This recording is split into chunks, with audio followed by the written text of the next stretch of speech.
Episod Triple Lime, Aiman dan kucing berbulu emas. Suatu petang, Aiman berjalan pulang dari kedai runcit. Dia terdengar bunyi anak kucing mengiau dari lorong sempit di tepi jalan.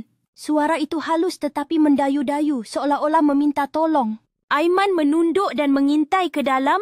Di celah timbunan kotak lama, dia ternampak seekor anak kucing kecil dengan bulu keemasan yang berkilau lembut, walaupun tempat itu agak gelap. Comelnya kamu, kata Aiman sambil menghulurkan tangan. Kucing itu tidak lari, malah terus mendekat dan menggesel lembut di tangannya. Aiman membawa pulang anak kucing itu dan memandikannya perlahan-lahan. Setiap kali air mengalir di atas bulunya, cahaya keemasan itu semakin menyerlah hingga seluruh bilik mandi bercahaya lembut. Ajaibnya kamu ni, kata Aiman terpegun. Malam itu, ketika semua sudah tidur, kucing itu tiba-tiba duduk di tepi katil dan berkata dengan suara lembut, "Terima kasih, Aiman. Sudah lama aku terperangkap dalam wujud ini." Aiman terkejut besar. "Kamu bercakap?" Kucing itu mengangguk perlahan. "Aku bukan kucing biasa. Aku roh penjaga rezeki dan kamu telah menolongku." Aiman mendengar dengan penuh minat. Kucing itu menceritakan bahawa dulu ia adalah roh penjaga ladang padi, tetapi disumpah menjadi kucing kerana manusia semakin tamak dan lupa bersyukur.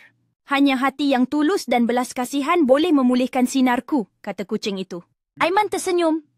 "Tak apa, kamu boleh tinggal dengan Aiman dulu. Rumah ni kecil, tapi hati kami besar." Kucing itu tertawa kecil dan matanya berkilau. "Kebaikanmu akan diberkati, Aiman."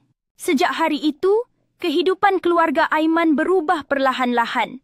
Pokok-pokok di halaman tumbuh lebih subur, hasil tanaman ayah lebih banyak, dan suasana rumah sentiasa tenang. Kucing berbulu emas itu sering menemani Aiman belajar, bermain, dan tidur.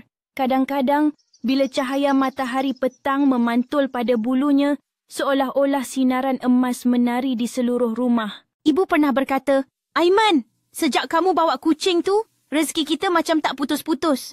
Aiman hanya tersenyum. Beberapa bulan kemudian, pada suatu pagi, kucing itu menghilang. Di tempat tidurnya hanya tinggal sehelai bulu emas yang bersinar lembut. Aiman tahu, kawannya sudah bebas daripada sumpahan. Dia menggenggam bulu itu dan berkata, "Terima kasih, kucing emas. Aiman akan terus buat baik seperti yang kamu ajar."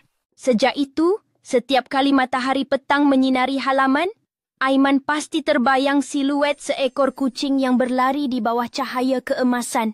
Pengajaran. Kebaikan yang kecil boleh memulihkan perkara besar.